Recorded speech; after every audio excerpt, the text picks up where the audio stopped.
নমস্কার, আমি ডক্টর মনোজিৎ বিশ্বাস আবার আপনাদের সামনে আমার সেই প্রিয় YouTube channel baby doctors journey doctor Manojit আবার উপস্থিত হয়েছে আপনাদের সামনে। আশা করি আপনারা শারীরিক এবং মানসিকভাবে সুস্থ আছেন। আজকের একটি বিষয় অত্যন্ত জ্বলন্ত একটি বিষয়, সেটা হচ্ছে ইউটিআই মানে ইউরিনারি ট্র্যাক্ট ইনফেকশন, বাচ্চাদের প্রস্রাবের ইনফেকশন। এইটার উপর আমি বলবো। আবারও অনুরোধ করব পুরো ভিডিওটি দেখুন, মাঝখানে স্কিপ না করে, তাহলে আপনাদের মনে হয় ভিডিওটি মনোগ্রাহী এবং খুব সুন্দর লাগবে। এবং যদি ভালো লাগে একটু লাইক বাটনে প্রেস করুন, ইউটিউবে সাবস্ক্রাইব করুন এবং শেয়ার করুন, যাতে আপনার সাথে সাথে অন্যরাও এই তথ্যগুলো জানতে পারে এবং উপকৃত হতে পারে। আমার একটাই উদ্দেশ্য, আপনাকে সচেতন করতে পারাটাই আমার উদ্দেশ্য। আপনি সচেতন হলে ডাক্তারের সাথে আপনার সম্পর্ক আরও দৃঢ় এবং গভীর হবে। আসুন এবার মুখ্য বিষয়ে ফিরে যাওয়া যাক। ইউরিনারি ট্র্যাক্ট ইনফেকশন কী, এটা আপনিও বুঝতে পারছেন। এটা একটা প্রস্রাবের ইনফেকশন, যেটা বড়দেরও হয়, ঠিক সেইভাবে বাচ্চাদেরও হয়। কিন্তু বাচ্চাদের ক্ষেত্রে কিছু উপসর্গ আর তারতম্য বা আলাদা বা ফারাক থাকে। এবার যদি এটা বলতে হয় তাহলে বয়স অনুসারে এটাকে ভাগ করতে হবে। যেরকম আমি এইভাবে ভাগ করতে পারি যে সদ্যজাত বাচ্চা তার ক্ষেত্রে কীরকম, 6 মাস থেকে 3 বছরের বাচ্চা তার ক্ষেত্রে কীরকম, আর 3 বছরের বেশি বাচ্চা তার ক্ষেত্রে কীরকম। যেটা সবে জন্মালো আমি আগে তাদের কথা বলবো। সদ্যজাত বাচ্চার ক্ষেত্রে ইউটিআই হলে কিন্তু জ্বর আসে না।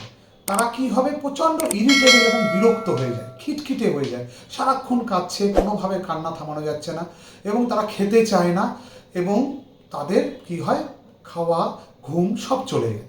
এইটা হলে আপনি বুঝতে পারবেন যে বাচ্চার ইউটিআই হয়নি। তো ঠিক এর থেকে একটু আলাদা হচ্ছে 3 বছর, 6 মাস থেকে 3 বছর বা 3 বছরের বেশি বাচ্চাদের ক্ষেত্রে।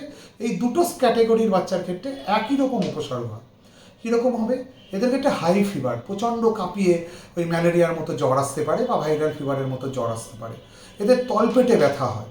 তার সাথে এদের কী হয়, ইউরিন করতে যাওয়ার সময় এরা হেজিটেট করে এসে আবার বলে আবার বাথরুমে যাব। সুতরাং আর প্রস্রাব অনেক সময় বলে যে আমি ইউরিন করতে গেলে আমার একটু জ্বালা করছে, যেটা বড়দের মতো একটু মিল আছে। ওই জন্য বললাম, ছোট বাচ্চা সদ্যজাত জ্বর নাও থাকতে পারে, সে খিটখিটে হয়ে যাবে, খেতে চাইবে না, কিন্তু এদের থেকে উপসর্গ আলাদা। যারা 6 মাস থেকে 3 বছর বা 3 বছরের বেশি বাচ্চা, এদের ক্ষেত্রে উপসর্গগুলো আলাদা। আশা করি আমি এই 3টে শ্রেণীর ভিতর ফারাকটা বোঝাতে পারলাম। এইবার চলে আসে, আমি কি করে বুঝলাম যে আমার ইউটিআই হয়েছে, আমি কি করে বুঝবো? এর জন্য কিছু পরীক্ষা করতে হয়। সেই পরীক্ষাটা হচ্ছে urine test, urine routine test এবং তার সাথে কালচার সেন্সিটিভিটি। আমি প্রথম 24 ঘন্টার ভিতরেই যে কোনো ল্যাব আপনাকে ইউরিন টেস্ট দিয়ে দেবে, কিন্তু এতে হয় না। আপনাকে দেখতে হবে কোনো ব্যাকটেরিয়া থাকলে তার গ্রোথ কী। তার জন্য 48 ঘন্টা প্রথমে রাখতে হয়, তারপরে যদি গ্রোথ পাওয়া যায় 72 ঘন্টা অবধি দেখে নেওয়া হয় যে কোন ব্যাকটেরিয়ার জন্য এই ইউটিআইটা হচ্ছে।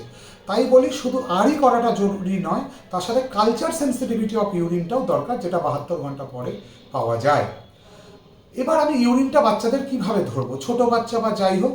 প্রথমত সকালের ইউরিনটা নিতে হবে, প্রস্রাবটা, এবং প্রথমে একটি ইউরিন করার পর তারপরে মাঝামাঝি ইউরিনটাকে ধরতে হবে। একে বলে মিড স্ট্রিম ইউরিন, মানে একটু প্রস্রাব করার পরের যে প্রস্রাবটা বেরোবে সেটা নিতে হবে। একটা ক্লিন কৌটোয়, যেটা প্যাথোলজি বা ল্যাব থেকে আপনাকে দিয়ে দেবে। অবশ্যই এখানে সেপসিস বা আপনাকে পরিষ্কার পরিচ্ছন্নতা মেনটেন করতে হবে। এবার আসা যাক যে আমার তো ইউটিআই হয়েছে ডাক্তারবাবু, তাহলে আমার তো জীবন শেষ, আমার বাচ্চা কষ্ট পাচ্ছে, জ্বর হয়েছে, সব কিছুই সিমটোমেটিক চিকিৎসা। এবার আপনার ক্ষেত্রে যেটা বলবার সেই জিনিসটা হচ্ছে যে আমরা ব্রড স্পেকট্রাম অ্যান্টিবায়োটিক প্রথমে দিতেই পারি, কিন্তু কালচার রিপোর্টটা আসলে আমার অ্যান্টিবায়োটিক চেঞ্জ করতে হবে কি না সেটা কিন্তু আমি কালচার রিপোর্ট দেখে বা পেডিয়াট্রিশিয়ানের পরামর্শ নিয়ে আমি করব। কিন্তু এই ইউটিআইয়ের মধ্যেও 3 ধরনের ব্যাপার আছে। একটা হচ্ছে টিপিক্যাল, একটা হচ্ছে অ্যাটিপিক্যাল, একটা হচ্ছে রিকারেন্ট। টিপিক্যাল মানে কি, ধরুন 1-2 দিন বাচ্চার জ্বর থাকলো বা একটু প্রস্রাবে সমস্যা থাকলো, তারপরে ঠিক হয়ে যায়। এই রোগটা যে ব্যাকটেরিয়াটা করে, যেটা টিপিক্যাল ইউটিআই, সেটা করে এসকেরিশিয়া কোলাই বা ই কোলাই বলে একটি ব্যাকটেরিয়া। এটা ভালো। কিন্তু যেটা অ্যাটিপিক্যাল, সেটা বুঝবেন কি করে, 48 ঘন্টা হয়ে গেল, বাচ্চার উপসর্গের কোনো উন্নতি নেই, বাচ্চা আরও কাঁদছে, জ্বর আরও বাড়ছে, এবং যে অ্যান্টিবায়োটিকটা প্রথমে ডাক্তারবাবু দিয়েছিল তাতে 48 ঘন্টা পরেও কাজ হচ্ছে না। সেটা হচ্ছে অ্যাটিপিক্যাল। এদের ক্ষেত্রে কিন্তু একটু সমস্যা আছে। এদের ক্ষেত্রে অ্যাটিপিক্যাল হলে আপনাকে ভাবতে হবে যে হসপিটালে ভর্তিরও প্রয়োজন হতে পারে। সুতরাং এই দুটো আশা করি বোঝাতে পেরেছি। থার্ড, এবং যেটা সবথেকে ইম্পর্টেন্ট এবং চিন্তার বিষয়, সেটা হচ্ছে রেকারেন্ট ইউটিআই। রেকারেন্ট মানে বুঝতেই পারছেন, যেটা বারবার হয়। তাহলে কখন আমি বলবো এটা রেকারিং, আমরা একটা ছবি বা ভিডিওতে আমি দিচ্ছি, আপনারা ভালো করে দেখুন যে সেখানে দেয়া আছে প্রথমে থাকে কিডনি, তারপর সেখান থেকে মূত্রনালী, তারপরে মূত্রথলি, যেখানে ইউরিন বা প্রস্রাব জমা হয়। অনেক সময় কি হয় যে এই যে মূত্রনালীর উপরের অংশটা এটা হচ্ছে আপার আপনার জেনিটিউরিনারি ট্রাক্ট, আর এই যে ব্লাডার বা তার নিচের অংশ এটা হচ্ছে লোয়ার ইউরিনারি ট্রাক্ট। অনেক সময় যদি দেখা যায় যে এই উপরের সংক্রমণ এটা বছরে দুবারের বেশি হচ্ছে, তাহলে একে রেকারেন্ট ইউটিআই বলা হবে। আবার কখনো যদি দেখা যায় উপরের সংক্রমণ বছরে একবার হলো আর ঠিক এই ব্লাডার নিয়ে নিচের সংক্রমণটা দুবার হলো বছরে, মানে উপরেরটা একবার, নিচের সংক্রমণ দুবার বছরে, তাহলেও এটাকে বলা হবে রেকারেন্ট ইউটিআই।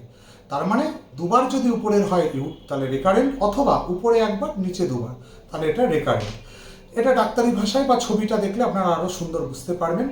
তা এই রেকারেন্ট ইউটাই হলে অনেক সময় কি হয়, বাচ্চা যেহেতু ইউরিনটা করতে পারছে না ইনফেকশানে, অনেক সময় মূত্রথলিতে ইউরিনটা জমতে থাকে এবং তারপরে আবার যখন বাচ্চার ইউরিন জমে সেটা মানে উপচে বাইরে পড়ে যায়, অনেকটা কীরকম গামলায় জল ভর্তি আছে ভাবুন, তারপরে আবার জল দিচ্ছেন আপনি, তাহলে সেটা তো উপচে পড়বে। তখন কি হয়, এই মূত্রথলি থেকে যে ইউরিনটা জমলো এটা ওই মূত্র নালী দিয়ে আবার কিডনির দিকে চলে যায় উপরে, একে বলে ব্যাক ফ্লো, মানে আবার পেছন দিকে বা উপরের দিকে ফ্লো।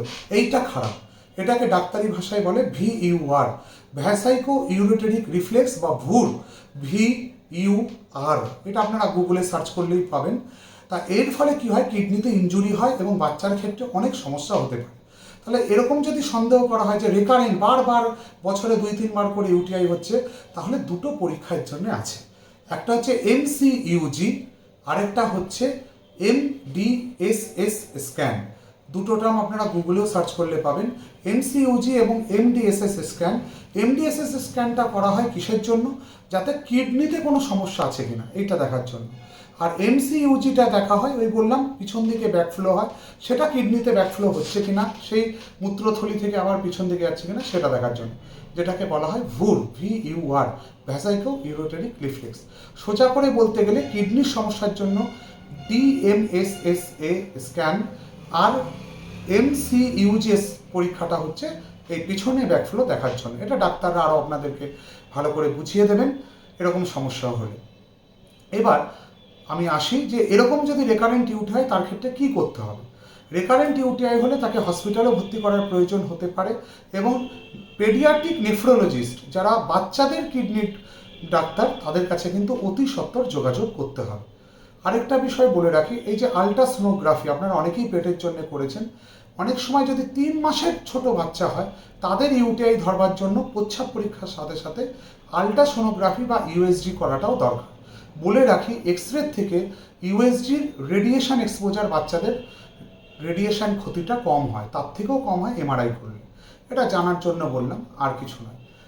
এবার প্রশ্ন হচ্ছে যে টিপিক্যাল যেরকম এসকেরিশিয়া বা ইকোলাই ব্যাকটেরিয়া করছে, আরেকটা কি বলেছিলাম দ্বিতীয় অ্যাটিপিক্যাল, সেইটা কিন্তু সিউডোমোনাস, এন্টারোব্যাকটেরিসি এবং অ্যাসাইটোব্যাক্টারের মতো বাজে বাজে ব্যাকটেরিয়াগুলো করে।